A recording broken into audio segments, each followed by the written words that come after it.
Hi, Joe here. I'm so thrilled to announce that the Hearthbound original soundtrack is now available for purchase on Bandcamp. The album features all songs from the show written by me and produced by Ginger Dolden, including the full opening theme and the instrumental tracks.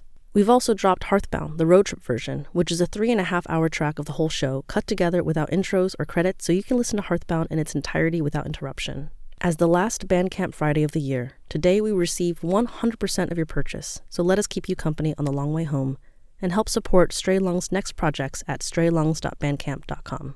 Now, for another show about wandering strange reaches and reaching wonderful strangers, I'd like to share Traveling Light, a Monstrous Productions podcast created by H.R. Owen and Matt McDyre.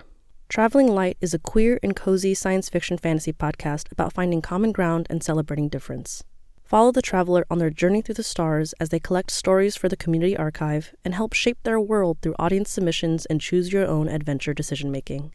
This is Traveling Light, Episode 1. Enjoy.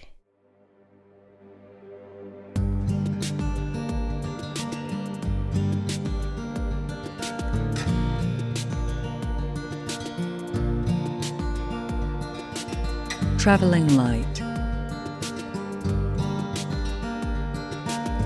Episode 1.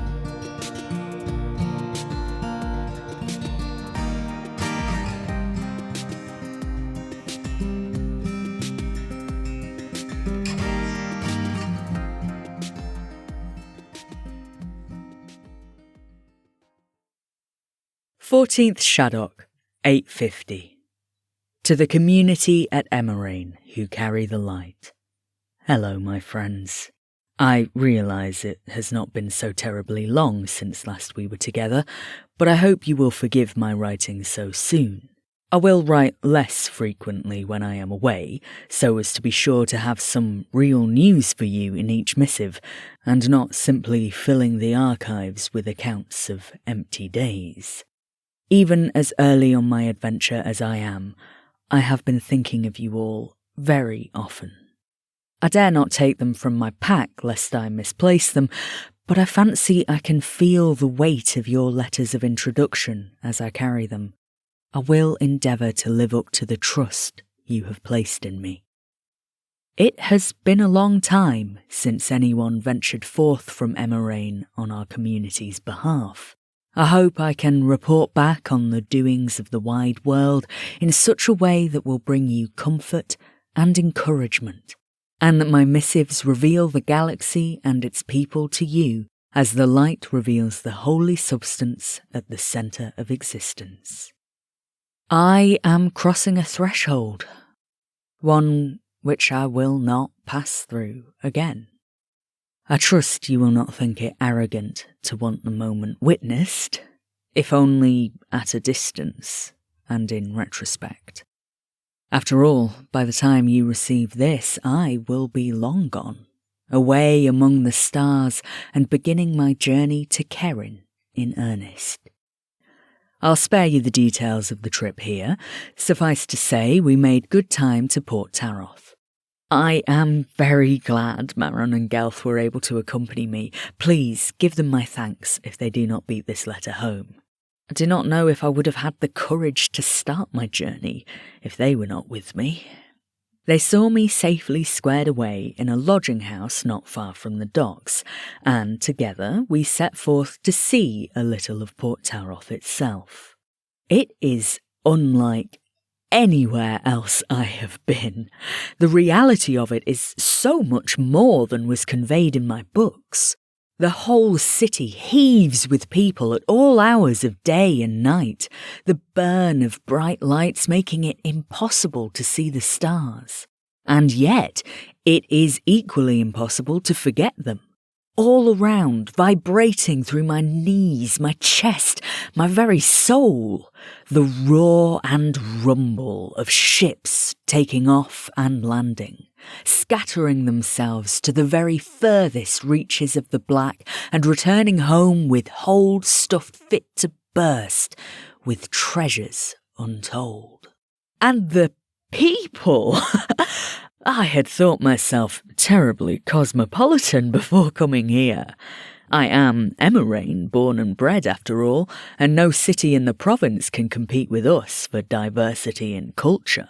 But the biggest city in a small province is barely a candle flame to the roaring sun of the planet's port. My eyes bounce from Almasi dock workers heaving cargo to finely clad merchants haggling over their wares.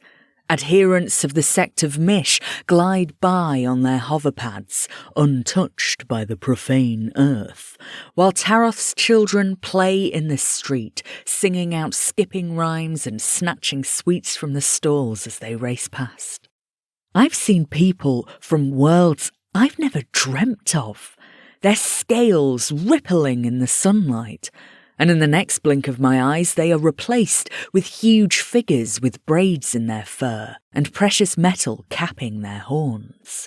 There seems no limit to the combinations of colour, shape or form. And for every species there is 100, 1,000 different cultures, each with their own food, religion, music, literature, costume. Every aspect of life is filtered through these endless prisms, throwing out an infinite variety of possible outcomes. I itch to walk among them, to hear their stories and their songs.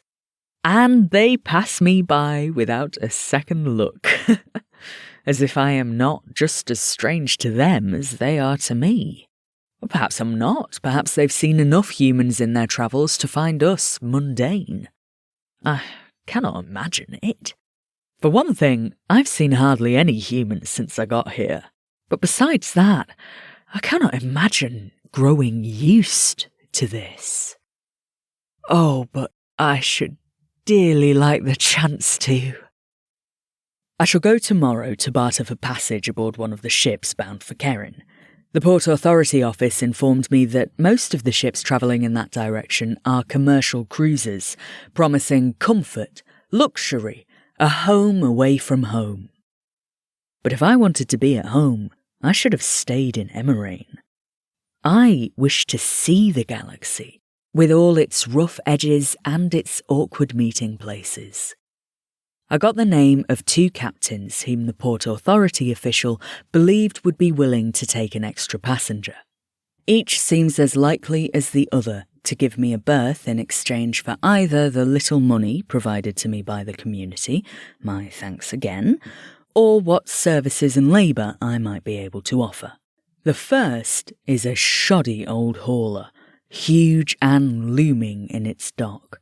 It is a merchant vessel, its great belly filled with cargo so that the crew and passengers occupy only a tiny space at the very top, at a single deck, I think. It is loaded and waiting only for a go signal from the port to start its hopping, dotting, darting journey through the galaxy. The Port Authority official did not know much of it, only that the captain owns the ship outright, and so is not beholden to any of the shipping conglomerates. He may make his own choices, choose his own routes, his own cargo, his own crew. I do wonder that he does not choose to spruce his boat up a little. The second ship is a far more glamorous affair. She is a research ship, and smaller than the merchant vessel by an order of magnitude, sleek and shining with a gleaming green emblem painted on her side. The emblem is that of a private university, whose name I did not recognise, but which the owner of my lodging house tells me is very highly respected. They do not seem to be wanting for funds or resources, so I think it would be a comfortable journey, at least physically. Science and religion have not always been the most gracious bedfellows, even if our faith is hardly one to fly in the face of reason and research. Then again, who better than a scientist to understand my task? I do not seek to convert the galaxy, after all, only to see it and understand it better. I shall make my decision in the morning. For now, I am very sleepy. and I must go to bed before I fall unconscious where I sit. Please find attached my first offering for the community archives, gathered when Gelth and Maren were giving me a proper Emeranian send-off, complete with fried panzer nuts and plenty of beer. Entry 805 SH14-1. Recipe for Tomosk stew, collected in Port Taroth. Keywords: diaspora, food and eating, Miexu, Muroski, recipe, Tomosk stew, occasions and ceremonies.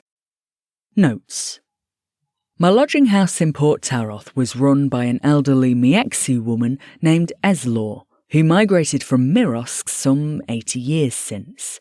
She seemed to take a shine to me, telling me I reminded her of her youngest grandchild, though presumably the resemblance was not physical. Humans in Muroski have little enough in common on that front. One trait we do share, however, indeed, I suspect it is common to most, if not all, cultures across this galaxy, is an appreciation of home-cooked food. Eslor explained that back home, the Miexu people are known for a particular type of stew that uses tomosk, a root vegetable native to their traditional homelands. The tomosk is most remarkable for its colour. It dyes the entire dish a fabulous, shimmering purple, and the addition of salt sprinkled on as the dish is served causes a chemical reaction that sends up little sparks of green and silver light. Unsurprisingly, given this flamboyance, the stew is considered a party dish, served at every Miexu gathering from naming days to memorial feasts. It has become a cornerstone of Miexu culture.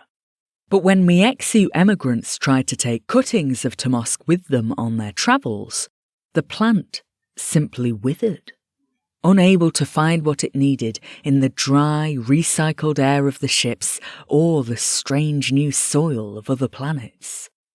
As the Miexu diaspora continued, these far-flung people felt more than ever the need to gather and connect, to build community through shared experiences and shared life events.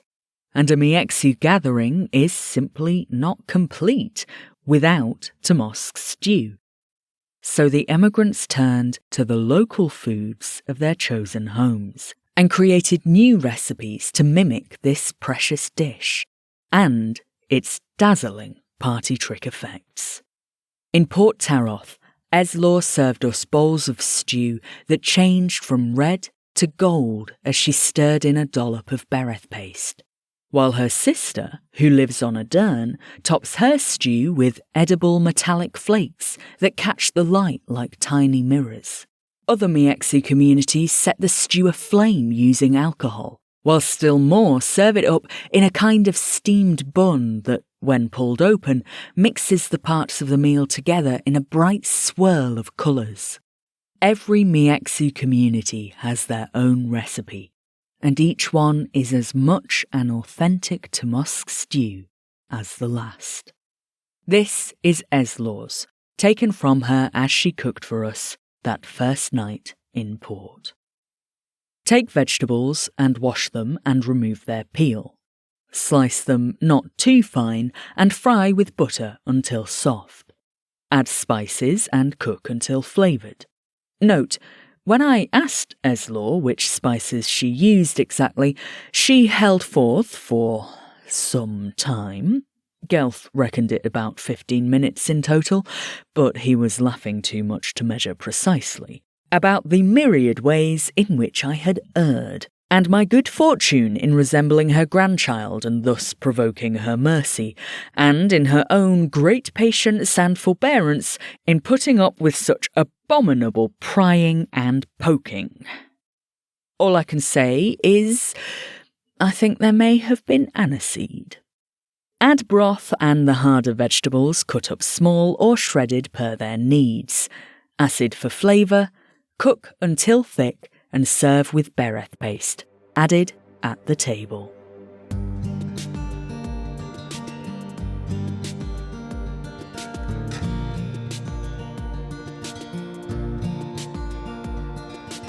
Travelling Light was created by HR Owen and Matt McDyre and is a Monstrous Productions podcast. This episode was written and performed by HR Owen. This week's entry to the archives was based on a submission by Jeeves, with accompanying artwork on Twitter at monstrous_pod, on Instagram at monstrous_productions, and on Tumblr at Monstrous Productions. Submit your own entries to the archive at monstrousproductions.org by email or through our social media accounts. This episode includes an audience decision. Vote on whether the traveller should take passage on the merchant ship or the research vessel through ko-fi.com/monstrousproductions. Supporters will also receive bonus artwork, additional content, and an invitation to the Monstrous Productions Discord server. This podcast is distributed under a Creative Commons Attribution Non-Commercial Share-alike 4.0 international license. The theme tune is by Vinco.